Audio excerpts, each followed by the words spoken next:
It's so nice to see everybody engaged in deep discussion at your tables, and there'll be more opportunities for that throughout the day. So nice to meet you all. I'm Samantha Joseph. I am the ADL Regional Director here in Boston. I'm so honored to be co-sponsoring this event.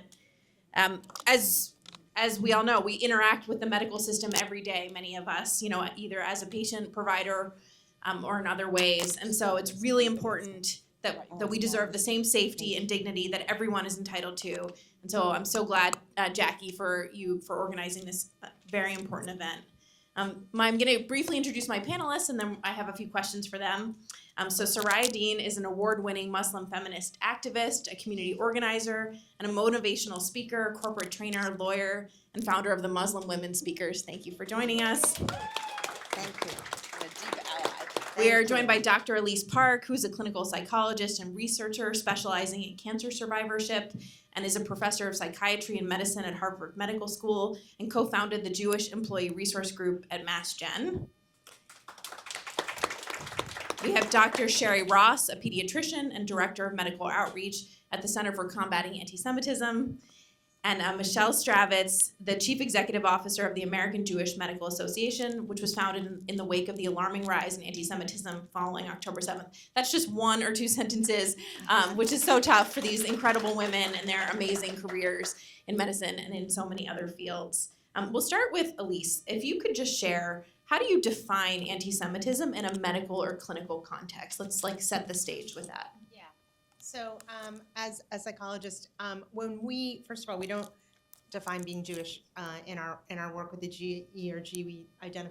We let people define themselves if they identify as being Jewish or with Jewish communities. And similarly, we intentionally don't really identify anti-Semitism. We've done some surveys, and we say that because we feel that it's really up to individuals themselves to identify anti-Semitism. It's a feeling. It's kind of like you know it, you feel it, and we want to respect everyone's perceptions of what is anti-Semitism because that's what they hold. Thank you. And you've talked about clinical neutrality. So maybe you can help us just understand what that means.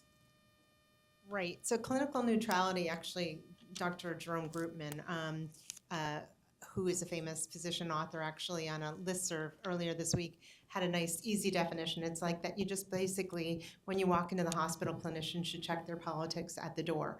We all, as clinicians, take oaths to treat all patients equally, and also, as a psychologist, we take particular oaths to not kind of display our own identity or preferences to patients, because clinical care should be about patients themselves, their safety, and respect who they are, and should be devoid of our beliefs or interests. Thank you so much. I'm going to turn to Sherry. I understand that you've conducted surveys of Jewish employees in healthcare settings, and can you share what you've learned from doing that surveying? Okay. I think I have one right here. So I just want to give you a little bit of background. First of all, I am Director of Medical Outreach at the Center for Combating Antisemitism, which is a division of Stand With Us. And I understand that the CJP here also has a Center for Combating Antisemitism. It's a little confusing, but we're in the same space, but the work is a little bit different. So that's where I come from. And I was practicing pediatrician in Chicago for 40 years. I retired just recently. And of course, my journey began October 8th, just like we've alluded to. Everybody else has felt that, when I also waited for my hospital administrators to recognize the problem, to do something, to send a letter, even just a condolence, because this was a very personal thing for all of us. And of course, the silence was overwhelming. So I also had been involved with Stand With Us for many years as an advocate, working in the space of anti-Semitism in other ways. And, it really never expected this to hit so hard in my medical home, but it did. And so I got together with a group of physicians in the Chicago area from different institutions, all of us feeling the same way. What do we do? Do we write letters? You know, we shared stories, we networked, and we finally said, you know, we're all very anxious. The cure to anxiety is action. So we've got to do something. We practiced evidence-based medicine. We looked for any data we could find on anti-Semitism in medicine, and of course, there was none. So we decided to create a survey of Jewish healthcare professionals across the country about their experiences with anti-Semitism in their workplace. So we used worked with the Stand With Us data and analytics department, created a survey on a professional platform, sent it out to over 2,000 Jewish healthcare professionals around the country, and we got 645 responses, like almost immediately. So we analyzed the data, we wrote it up, it was published in December of 2024 in the Journal of General Internal Medicine. And what we found, very distressing, but unfortunately not surprising, was that 39.2, so almost 40% of Jewish healthcare professionals had directly experienced anti-Semitism in their workplace.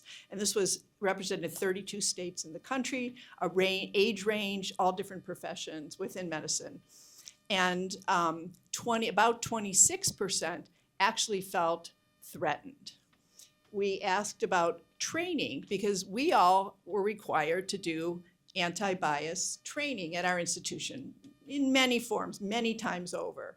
And so we asked, one of the questions was, are you required to do anti-bias training? And close to 75%, 3/4 said yes, they were. And then we asked, does it include X, Y, and Z? And one of the inclusions was anti-Semitism. So guess how many reported that their training included anti-Semitism? Okay, it wasn't zero. It was 1.9%. And that's what I still wonder, like, where are they? Who is that 1.9%? So we realized, okay, something needs to be done. There was a follow-up study that was published in April in the Journal of Religion and Health, also by Alexandra Fishman, who's our director of data and analytics, where she delved a little deeper into the numbers from our study and found that, again, no surprise, 63.8% of the anti-Semitism occurred in academic medical centers. And the other thing that she was able to pull out, which I thought was interesting, was that of the people, that 34.5% of those who had experienced anti-Semitism felt that their colleagues knew what anti-Semitism was, whereas 54.5% of those who did not experience anti-Semitism felt their colleagues knew what anti-Semitism was. So it really goes to show that having colleagues that know what anti-Semitism is really helps mitigate and helps lessen the effects of anti-Semitism. Thank you so much. And I'm sure those statistics resonate with many of you, and that's partly what brought you, to this room today. Michelle, I want to turn it to you. So AJMA was started in the wake of October 7th because of the statistics, that Sherry is talking about. Can you just share a little bit more about the origin of AJMA, where what some of your goals and strategies are as an organization? So I'll be talking for the next couple hours about this. Sit back. AJMA, as you said, was formed in the wake of October 7th, really by originally a group of physicians who were, guess what, WhatsApping, and talking about two things. One was this volcanic eruption of anti-Semitism in the healthcare space that, as Sherry talked about, was shocking and disturbing and disappointing, especially, and I know many of you share this experience, after they had stood up for all the other groups for years and years. So first they were talking about that. The other thing that people were WhatsApping about was the interest in standing with Israel and volunteering in Israel. I can't sit. Everyone knows I like to walk around. So talking about wanting to volunteer in Israel, stand with their Israeli colleagues, connect to the Israeli medical community. So I'd say that AJMA was founded on those two pieces, but certainly the fight against anti-Semitism was prominent. And so a lot of WhatsApping. Within weeks, almost 1,000 healthcare professionals were involved in this. And when the people who started it looked around and said, where's the national organization that represents us? There wasn't one. And many of you took the bull by the horns and formed Jewish ERGs and other organizations. Maybe you had to call it an affinity group, or maybe you had to call it a club or a whatever, but you pulled together something locally because it was so necessary. Both because we have to join together in the fight, so to speak, and also because of what's been happening this morning, which is you just need to be with colleagues that you feel you can trust and feel comfortable with for just a little while, because it's so uncomfortable in your institutions, and we recognize that. So AJMA is your organization, sort of on a national level. We are a professional association. Every single person in this room needs to join AJMA if you're not already a member. We're doing a lot of things sort of at the national level in this fight. We're going to Capitol Hill. We're going, I can talk about it a little later, we're going to professional associations. We get recognized at a different level because we're a national collegial organization. So when AJMA reached out to the AMA or the AAP or whatever your professional association that is causing you trouble, they listen. They open the door, they meet with me, they talk to us, and we have an opportunity to sort of stay in this at the national level. And then we also need lots of members across the country, which is our strength, because it's all of you are the foot soldiers on the ground. You know what's happening in your institution. You know how to leverage that and make it work. Some of these incredibly successful ERGs are doing just that because you know your administration, you know the players, you know what's happening also in your associations, and we need all of those ears to the ground and people working on this issue. And then we can also do good stuff together, right? There's a lot to celebrate in Jews and medicine, and we are here to do that also. So we're also doing positive webinars about the incredible healthcare system in Israel, missions to Israel, talking about the Jewish contributions to medicine, like people like Dr. Hotez this morning, and so many of you. So I'll stop there because I really could talk for 2 hours. Thank you so much, and thank you for also pointing out the importance not just of fighting the hate, but also lifting up and celebrating the incredible contributions of Jewish professionals and of course all the incredible innovation coming out of Israel that's being leveraged here in the U.S. Thank you, Soraya. First of all, thank you for being here as an ally to the Jewish community. Truly, if we can give you a round of applause. What does it look like in practice to be an ally in a healthcare setting? Where have you seen success with that? And where can others who are not Jewish be an ally in this moment? Thank you, Samantha. You know, when my son was about 13, I took him to 14 bar mitzvahs. And, and he told me, Mommy, can we become Jewish? So I come from that space of allyship. Not only because what he said, but because the Jewish friends in Los Angeles have held me and my community with a lot of love and care after 9/11. My son was also a subject of bullying. He was called a terrorist when he was only 7 years old. And I did something. That's the point we are today. What are we doing is the question. So in LA, I reached out to all the interfaith organizations, founded very specific relationships with all people of all faith.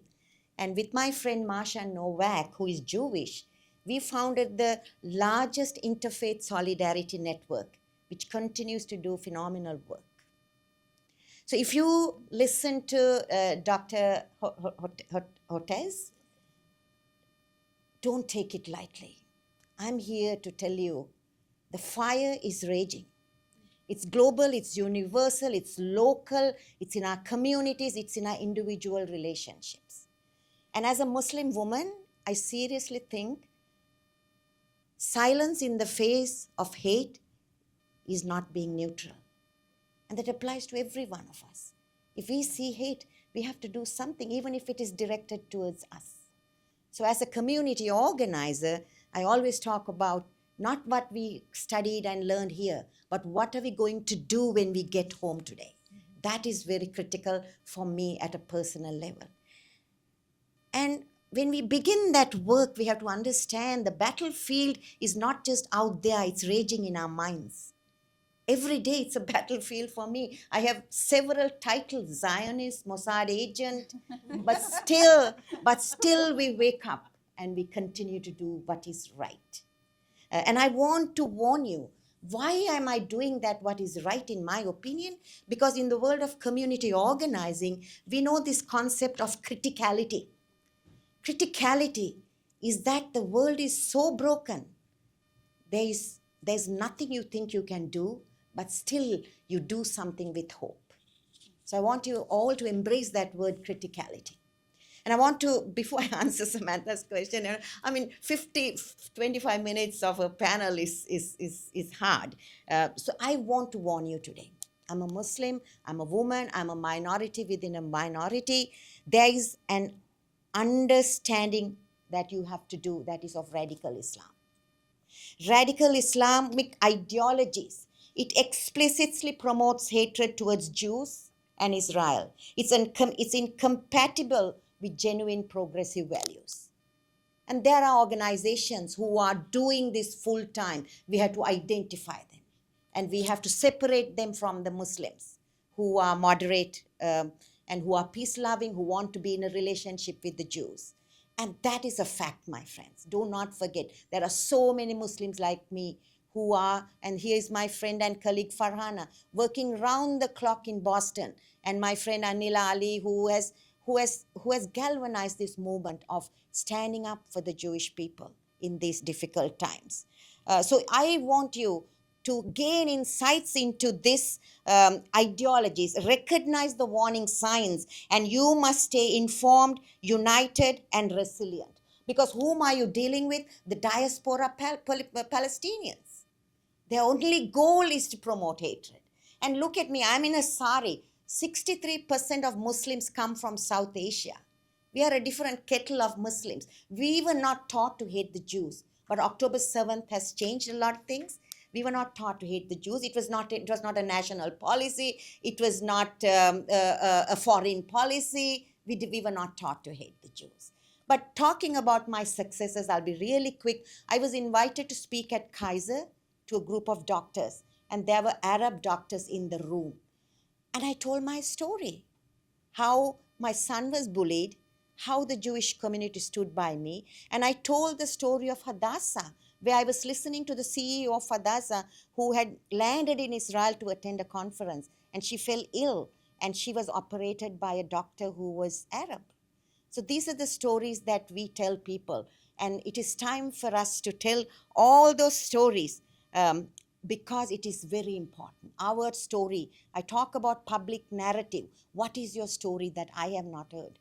I see so many of you here. I don't know any of your stories. So let us go out into our communities, tell our stories. And as we do that, let us also listen. There's a lot of pain and grief on both sides. I was on a call with a Palestinian woman who told me her grief, and I had to, I know time is up. So let us get out there, every one of us. How many of you have done something since October 7th? Great. How many of you hope to do something? How many of you are waiting till the Hamas-Israel war ends in success for Israel? Don't do that. This is our work. This is our community. We have to understand who's in our community, and we have to do something. Thank you. Thank you. So it sounds one of the key lessons of allyship is personal connection and relationship, standing up for each other, and then telling the story of those successes in our communities and our environments to make sure that we're lifting up the positive. I think we have 2 questions from the audience. We do, and I was going to pass them to you, but I Sure. didn't account for doctor's handwriting. Yeah. So I will. Thank you. Anyway, and I'll try to paraphrase. So one I actually think is directed to Soraya, and the other is for Elise, but I'll do the first one. Often when we raise in institutions about anti-Semitism happening really in any institution, but certainly in healthcare, the response, and this is actually for you as well, Samantha, the response is always, what about Islamophobia, right? As if the two are equivalent. So any words of advice about, how each of us, all of us respond to that when that's the kind of pushback that we get. Oh, sorry. That is a great question. I have sat in meetings even with State Department people. The minute anti-Semitism is called out, there's somebody, but sometimes it's a Jew, who talks about Islamophobia. I'm like, there is no moral equivalency in this time, in this day. You have to point that out. Because we Muslims, we have a Muslim person running for mayor in the greatest city. And Islamophobia, personally, I don't subscribe to that word. There's Muslim bigotry. Islamophobia is fear of Islam. And I am a, yes, yes. And people need to be afraid. That's not my problem. Every religion has to go through scrutiny. And the ICCPR clearly says no religion is protected. What is protected is a person's right to practice that faith.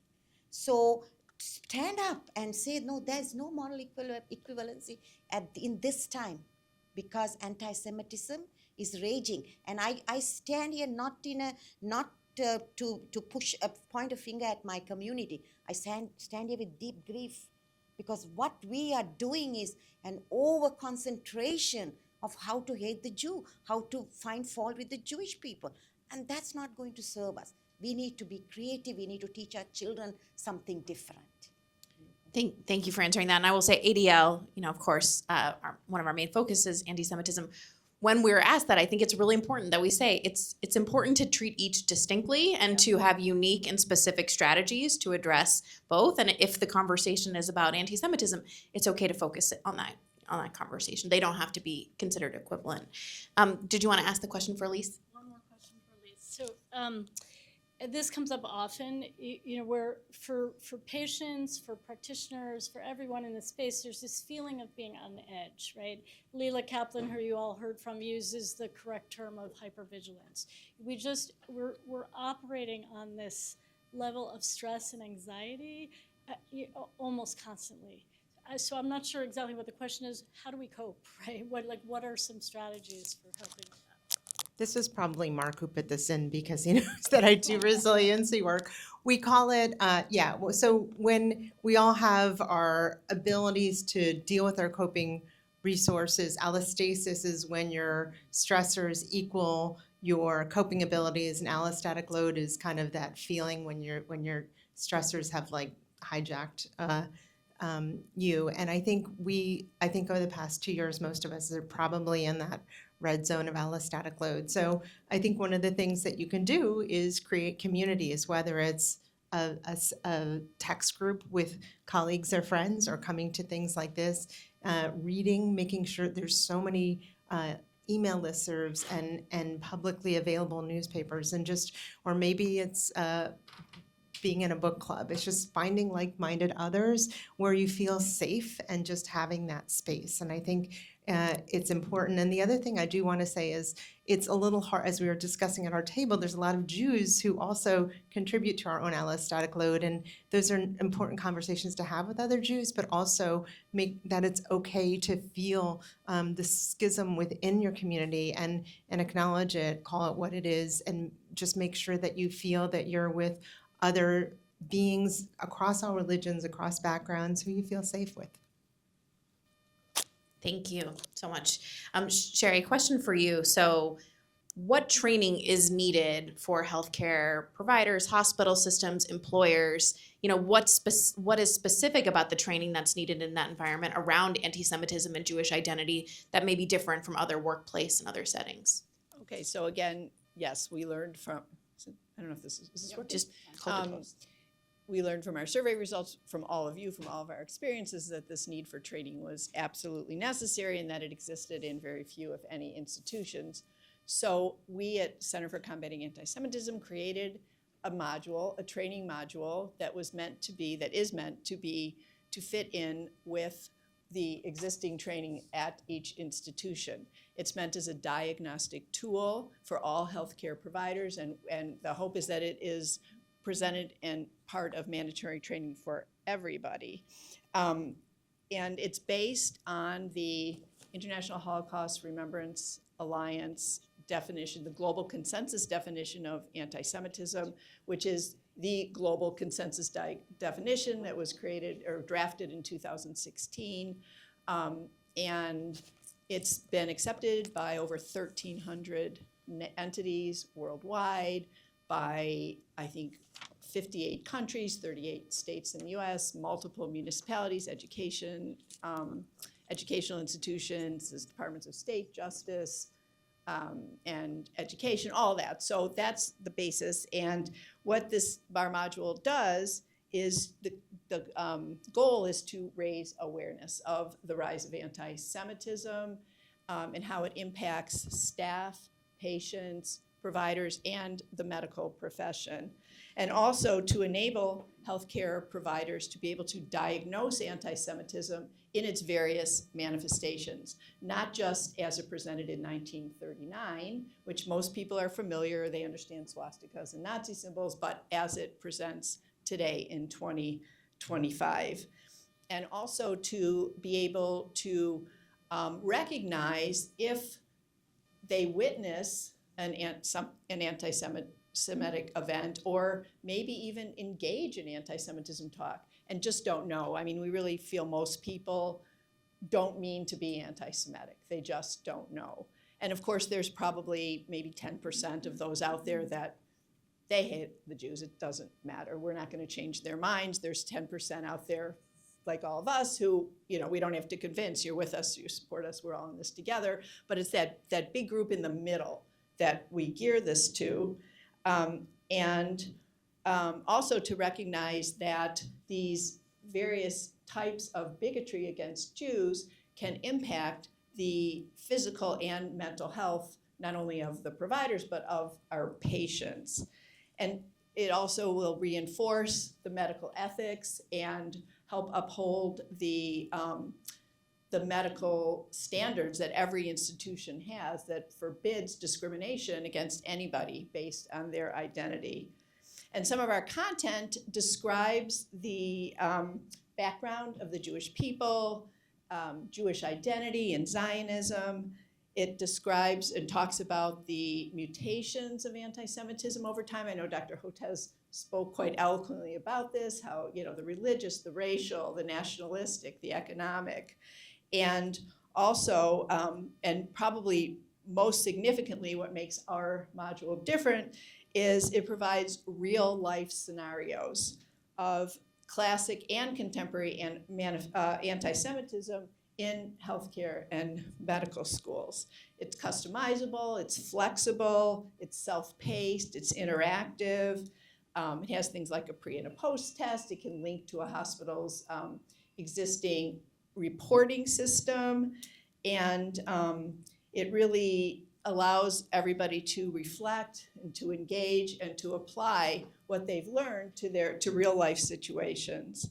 And again, we do have the benefit of being a part of the Stand With Us team, so we can use the research and strategy department, the data and analytics department, and of course, unfortunately, the legal department, which is very busy in this space. So again, this is another call to action for all of you, because we really think we want this to be incorporated into every medical center out there, not to have us stand alone, not to say we need extra treatment, but to say, look, we're 2% of the population, we're 68% of the religiously motivated hate crimes. Yeah. We need to be included. People need to understand who we are. So that's what I asked you. If anybody does have, if you are decision makers in your institution or have connections to decision makers in your institution, please talk to me. We'd love to be able to share this program with all of you. Thank you. So that, you know, as to make today actionable, one call to action is to, and I'm sure you know, look at your anti-bias training, your, you know, DEI training, and have conversations about incorporating anti-Semitism, anti-Zionism, and Jewish identity in those, and to leverage the partners you have here like ADL and CCA. Thank you. I have one more question for Michelle. Just a little, you know, since you founded AJMA, you know, what are some surprising factors you found in the need for the work, the implementation, you know, what's changed over the last 2 years? So I want to clarify that it was a group of 8 incredibly visionary physicians that founded AJMA in December of 2024. And I would say that some of the things that are surprising actually were true then and are true now, and yet have there's a little difference.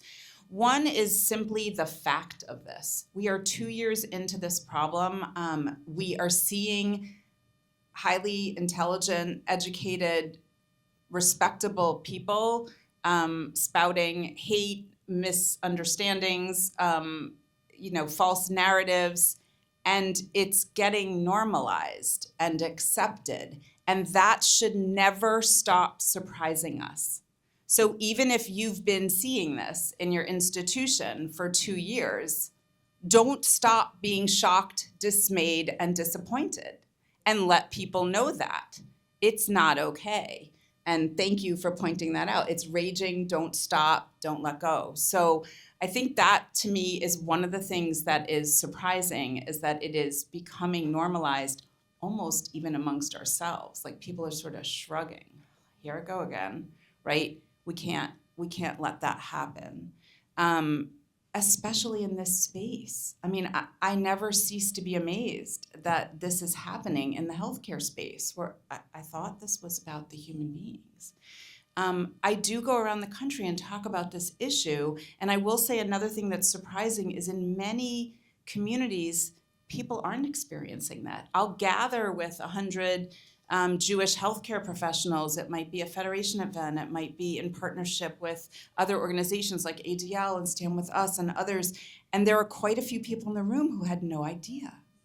And that's also surprising. But it does tell us something about the nature of the problem. It might not be everywhere. Here we are in Boston. I know it's everywhere here. But it's not everywhere. And that tells us something. Because if it's not acceptable, if it's stopped, nipped in the bud, if it's not a given, then it doesn't happen as prevalently, right? So there are communities where they're not seeing this so much. There are also communities where it's a little bit more under the radar, but it does exist. So I've had physicians say to me, well, I haven't experienced anything directly, but you should hear what they say at the nurses' station. Right? So that's also true. I think also we need to recognize that we don't really know enough about this problem. We have a lot of information about the Jewish experience, right? What you've all, and there's many more stories we don't even know about, and we want to continue to collect. So another call to action, there's flyers on your, make sure you report the incidents, report them to ADL, report them to AJMA, report them to Stand With Us, right? Report them because we need the data. But I don't think we fully understand this problem. And so one of the things AJMA is doing actually is we want to more fully understand the problem, not just from the Jewish experience, but the underlying attitudes that have allowed this to seep into a sacred space like healthcare. And so I'm going to take 30 more seconds. We are commissioning a study, a research study, and we have actually here, I'd like to, if you haven't met him, Dr. Leonard Sachs over here from the Cohen Center at Brandeis. He's going to be working on a big study that we're commissioning to understand this problem from a little different angle so that we can better understand how to address it. And that is a big initiative of AJMA's, as well as some of the other things we've talked about, education in the medical schools and other things. So thank you. Thank you so much to our incredible panelists. There's never going to be enough time to hear from you and your expertise, but we're so glad you were here. I just want to follow up on one point you made about reporting. So you have these on your tables.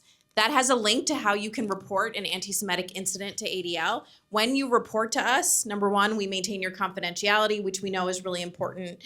We can offer immediate support, to the people who are affected. We can connect you with legal resources if it's appropriate. We can help you navigate in your workplace if you give us the permission to do that. So reporting, it's not just, it's partly for trends and for helping us understand where issues are, but partly to get you immediate support and assistance as well. So I just want to really encourage people to take that step when they're experiencing something. And we work day to day, with people, medical professionals who are experiencing these challenges.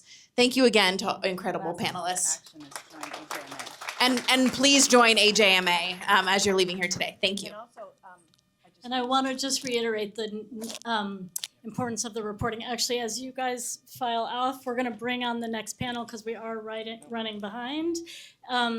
But I know there's often fear in reporting, but that's why Samantha is very purposefully stressing the confidentiality. So it leads to a lot of positive things, and yeah.